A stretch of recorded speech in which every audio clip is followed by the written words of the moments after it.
Assalamu alaikum, my lovely nurses. I hope you are all fine. So today our topic is airborne precautions. What is airborne? The infection spread through the air.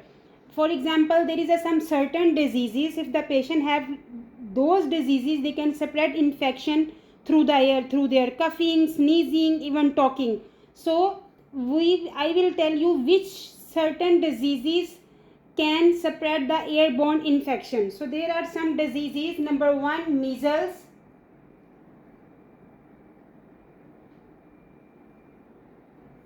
Number 2, chicken pox. Number 3, disseminated varicella zoster.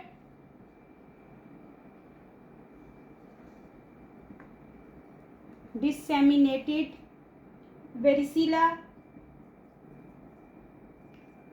zoster. Pulmonary or laryngeal tuberculosis. Pulmonary plus laryngeal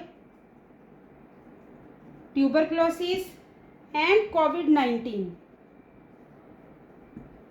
These are the diseases that can spread airborne infections. Measles, chicken pox also we can tell, varicella, disseminated varicella zoster, pulmonary laryngeal tuberculosis and COVID-19. So what barrier protections we will use? We have to use some barrier protections.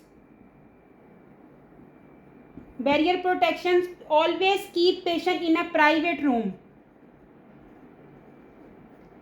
Private room with negative pressure. The room pressure will be negative. Doors keep closed. Doors remain closed. Only you will open the door when you are going inside and when you are coming outside. So private room with negative pressure, doors remains closed. Number 2, the negative airflow pressure. The negative airflow pressure in the room with the minimum of 6 to 12 air exchange. 6 to 12 air exchange per hour. So negative airflow pressure in the room at least 6 to 12 air exchange per hour via a high efficiency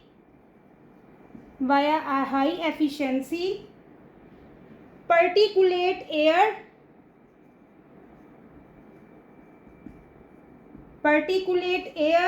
HEPA. Filtration mask is a HEPA filtration mask, or according to the agency,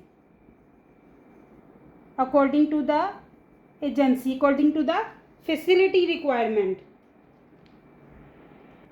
Healthcare workers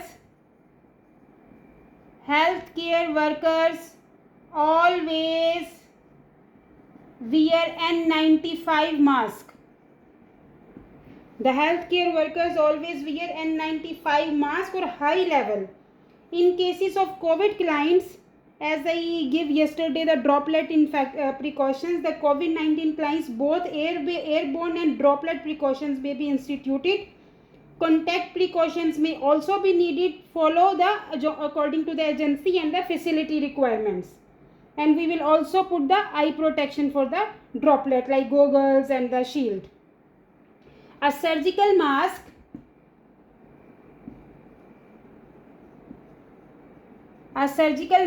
always wear to patient during transportation. So during transportation, always give surgical mask to the client if he wants to leave the room, or the client leaves the room only if necessary. Only if necessary, then take patient to outside, like for example some X-rays, some CT scan, some transportation to other facility. So always wear surgical mask to the patient. So this is the airborne precautions: measles, chickenpox, disseminated varicella zoster, pulmonary and laryngeal TB, COVID-19, All these are the diseases who are spreading the airborne precautions. We always use the barrier protections. Always single room with negative pressure. Door remain closed. Only open when you will enter or exit from the room. Negative airflow. At least 6 to 12 air exchanges per hour via high efficiency. And the healthcare workers always wear the N95 mask. And in the COVID-19 use the both airborne and droplet precautions we have to institute it, and contact precautions may also be needed as per the agency and the facility protocols. A surgical mask always give to the patient when he will leave the room if necessary.